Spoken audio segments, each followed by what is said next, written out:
Salam damai sejahtera di dalam Tuhan kita Yesus Kristus. Shalom, selamat pagi dan semangat pagi. Jumpa kembali dalam renungan pagi kita untuk hari ini, 6 Mei 2022, dengan judul Engkau akan mengingat caramu yang jahat. Sekali lagi, engkau akan mengingat caramu yang jahat. Selamat hari ulang tahun juga Ibu Kakuhese Hontong yang berhari ulang tahun pada hari ini. Baik, sebelum kita lanjutkan, kita tunduk kepala dan kita berdoa. Bapa di sorga, terima kasih atas berkat-Mu yang ajaib yang kami rasakan hingga pada saat ini. Kami akan dengarkan pekabaran firman-Mu, biarlah firman-Mu boleh menjadi berkat dalam kehidupan kami. Pimpin kami sepanjang hari ini, bahkan firman Tuhan ini akan menjadi berkat dalam kehidupan kami. Kami sudah berdoa dalam nama Yesus Tuhan dan Juru Selamat kami. Amin. Sekali lagi renungan pagi kita untuk hari ini 6 Mei 2022 dengan judul Engkau akan mengingat caramu yang jahat. Yehezkel 36 ayat 31, dan kamu akan teringat-ingat kepada kelakuanmu yang jahat dan perbuatan-perbuatanmu yang tidak baik, dan kamu akan merasa mual melihat dirimu sendiri karena kesalahan-kesalahanmu dan perbuatan-perbuatanmu yang keji. Sekali lagi, Yehezkel 36 ayat 31, dan kamu akan teringat-ingat kepada kelakuanmu yang jahat dan perbuatan-perbuatanmu yang tidak baik, dan kamu akan merasa mual melihat dirimu sendiri karena kesalahan-kesalahanmu dan perbuatan-perbuatanmu yang keji. Tidak ada perbuatan lahiriah yang dapat menggantikan iman yang sederhana dan penolakan sama sekali terhadap diri. Tetapi tidak seorang pun dapat mengosongkan dirinya dari kepentingan diri. Kita dapat hanyalah bila seia sekata dengan Kristus untuk melaksanakan pekerjaan itu. Kemudian bahasa jiwa itu adalah, Tuhan, terimalah hatiku karena aku tidak dapat mengalahkannya. Ia adalah milikmu, jadikanlah suci karena aku tak dapat mempertahankannya. Demikian bagimu. Selamatkanlah aku, kendati pun diriku lemah yang tidak seperti Kristus. Bentuklah aku, tempalah aku, angkatlah aku ke dalam suasana yang murni dan suci, di mana aliran kekayaan kasih-Mu dapat mengalir melalui jiwaku. Bukan hanya pada permulaan kehidupan umat beragama yang membuat penyangkalan diri ini terjadi. Dalam setiap langkah maju menuju ke surga, ia harus dibarui.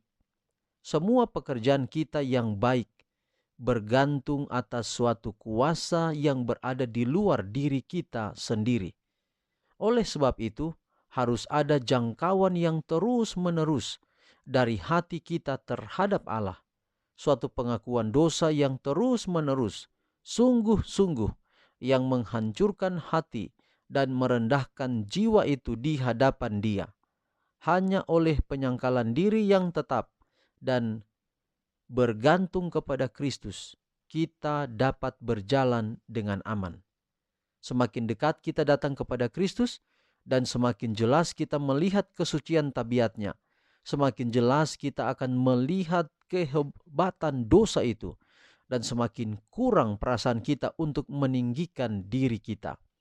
Orang yang dianggap suci oleh surga adalah orang yang terakhir hendak menunjukkan kebaikannya. Dalam setiap langkah maju dalam pengalaman pengikut Tuhan, pertobatan kita akan menjadi lebih dalam kepada orang yang telah diampuni Tuhan, terhadap orang yang telah diakuinya sebagai umatnya. Ia berkata, dan kamu akan teringat kepada kelakuanmu, dan kamu akan merasa mual melihat dirimu. Jadi saudara, bukan berarti bahwa ketika kita mengingat dosa-dosa kita di masa lalu, yang ayat ini katakan atau pelajaran hari ini katakan bahwa ketika melihat kesalahan kita merasa mual terhadap diri kita. Memang kalau itu terjadi dalam hidup kita, ketika kita melihat masa lalu kita yang membuat kita merasa mual. Di sini katakan merasa mual. Semua perbuatan-perbuatan kita itu membuat kita tidak dapat membanggakan diri kita. Mungkin ini berarti bahwa itu akan membuat kita jadi pesimis dalam hidup, membuat kita tidak mau bangkit. Bukan demikian. Semua yang kita lihat ketika kita memandang kepada pengorbanan Yesus, memandang kepada apa yang Dia telah buat untuk kita, penyangkalan diri Kristus yang Dia lakukan untuk kita, maka ketika kita melihat semua dosa kekurangan kita, kita akan merasa keji perbuatan kita itu, dan kita akan merasa mual, kata firman Tuhan hari ini. Kita melihat kesalahan-kesalahan itu seperti itu membuat kita rasa seperti ada perasaan yang sangat tidak suka dengan perbuatan-perbuatan itu. Dan ini adalah oleh karena gerakan daripada Roh Kudus. Walaupun setan juga akan membuat kita tenggelam dalam kesalahan kita. Tujuan setan adalah justru sebaliknya. Bukannya kita bersyukur atas perbuatan Yesus yang sudah mati untuk kita, tapi cara setan adalah supaya kita semakin merasa tidak berarti bagi Dia dan tidak mau bangkit untuk berubah. Nah, itu beda dengan apa yang Alkitab hari ini katakan, bahwa ketika kita melihat perbuatan-perbuatan kita yang membuat kita merasa mual itu, justru itu akan membuat kita bangkit, bergantung kepada Tuhan. Ketika kita melihat dosa-dosa kita melihat pengorbanan Yesus tidak sebanding. Justru kita yang telah membuat Yesus kecewa, tapi Yesus tidak pernah kecewa dengan hidup kita. Bahkan Dia serahkan hidup kita, serahkan hidupnya kepada kita, serahkan sepenuhnya hidupnya kepada kita. Jadi apa yang Yesus telah buat untuk kita sangat luar biasa. Kita mungkin kalau mau bayar, kita mau balas, pasti tidak akan mampu. Nah, sekarang apa yang harus kita lakukan? Yang perlu kita lakukan hari ini adalah ketika mengingat semua dosa pelanggaran kita di masa lalu, mari akan membuat kita lebih giat lagi, lebih sering lagi. Kita lebih mantapkan lagi hubungan kita dengan Kristus, dengan Yesus, dengan merenungkan firman-Nya, dengan hidup setia kepadanya, dengan melakukan semua perintah-perintahnya, termasuk pergi memberitakan Injil kepada setiap bangsa, suku, bahasa, dan kaum. Sehingga dengan demikian sementara kita menginjil, sementara kita membagikan berita tentang Yesus, kita dituntun untuk tetap setia kepada Tuhan. Biarlah pekabaran hari ini boleh menjadi berkat dalam kehidupan kita.